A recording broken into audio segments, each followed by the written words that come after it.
Good afternoon. How are you? Are you good? Are you good? Good. Okay, so I'm glad I'm here talking to you wealthy people. I'm so glad I'm here because I have a friend. And this friend is poor. This friend has not had a good life. He still doesn't. I'm asking you to take him in. Just live with him for a couple days. Just make sure maybe it's permanent, maybe it's temporary, but I just want you to give it a chance and give it a shot and try to live with him and try to deal with it and just be there for him.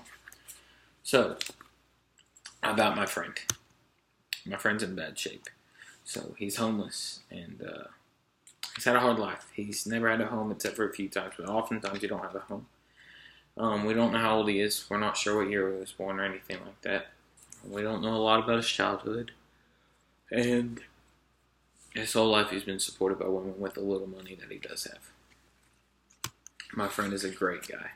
Oftentimes when I say homeless, people think of, oh wow, that's his own fault, that's his own thing, blah blah blah, it's his fault, why should I take care of him? But it isn't his fault. Nothing he did caused this. A few examples how he's a good guy is he always makes people feel better. Whenever he's around, he's making people feel better. I know he would die for any of his friends, and he also is a great listener, and he gives great advice. So, my friend is Jesus. A few things on what I said earlier, he's homeless. He never had a house. He just moved around. He lived in random people's houses. He's always been homeless. We don't know what year he was born. The whole zero thing, that's a myth. We're not sure. It's probably more like 4, 7, 8, or BC, but we're not positive. And then his childhood, the only thing we know is he was born in a manger, and when he was 12, he went to the temple. There's a few other facts in there, but we really don't know that much about him. And the only money he ever had was given to him by women. Jesus is my friend, so a few things on how he makes me feel better and how he could make you feel better. All I have to do is love him back.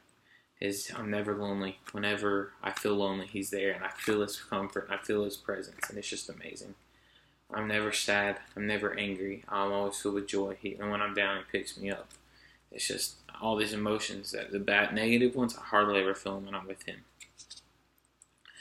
He listens to every care, my every need, my every want. He's always listening, so that's how he's a great listener, as I said earlier.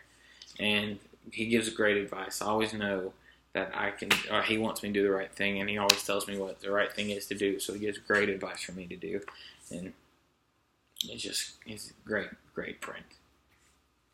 And then as a kid, I struggled a lot with love. I didn't have a rough childhood, but I had some things go on that I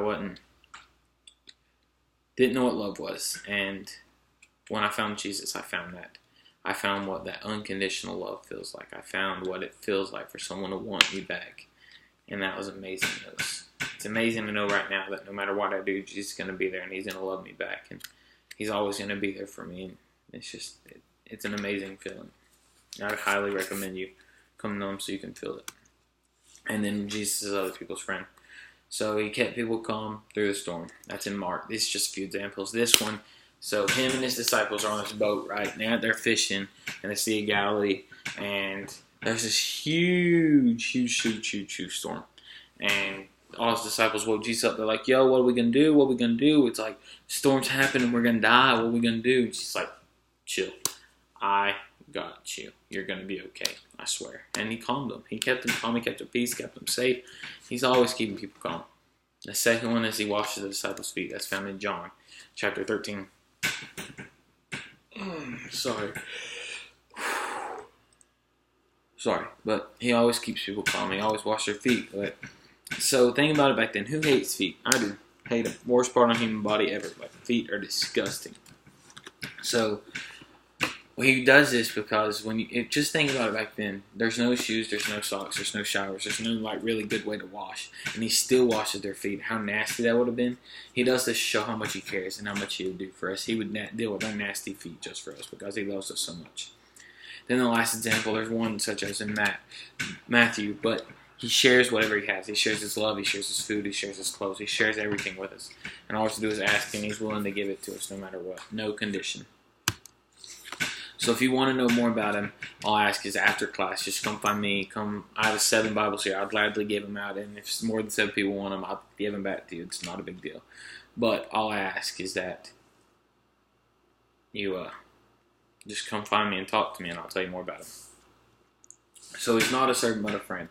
A lot of times when I say Jesus, people are like, oh, no, I don't want to be someone's servant. I don't want someone to be my master. And yes, that's what it should be, but he's more of a friend. Like, when I think of Jesus, I think of best friend. And there's a verse I want to read to you. It's John chapter 13, verses 13 through 15. Chapter 15. Greater love has no one than this, that someone lay down his life for his friends. You are my friends if you do what I command you. No longer do I call you servants, for the servant does not know what his master is doing. But I have called you friends, for all that I have heard my Father, that I have made known to you. So he tells us everything. He's our friend. That's the holy book. That book's never wrong. It's always right. That book is amazing, and it says right there that he's our friend. He's not a servant. We're not his servant. We're supposed to serve him, but he's our friend, and that comes first. So when I say Jesus, I want you to make sure you think of friend. Then the last thing is the call to action. So I'm not forcing this on you. I'm not preaching at you. I'm not anything like that. I feel so much joy and I feel so much happy with Jesus. He makes me happier than anything. And I love him and I want other people to feel this love. And remember when I said how I was asking a homeless person to come live with you? You know how people knock on the door? Well, listen. You know what that is? That's Jesus knocking at your heart. I'm going to read a verse to you real quick if you don't care. Revelation 3:20 says, Behold, I stand at the door and knock. If anyone hears my voice and opens it, I will come in with him and eat soup with him, and he with me. So, it says right there, he's knocking. He's knocking, not knocking on heaven's door. No, he's knocking on your heart. And the only thing you got to do is open the door, and he'll invite him in. And he'll come in with you, and he'll live with you, and he'll be in your heart. And I'm not forcing this on you. I'm not preaching, as I said.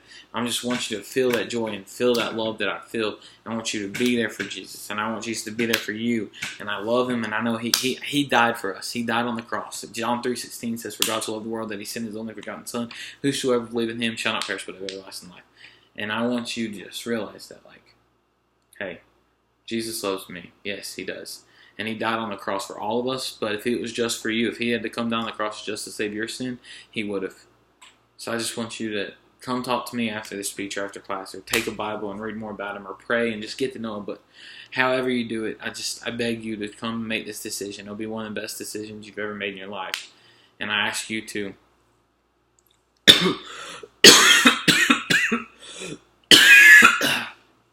I apologize, but I just ask you to make this decision because it's going to be a great decision. You're never going to regret it, I promise. Thank you so much for your time. Have a good one.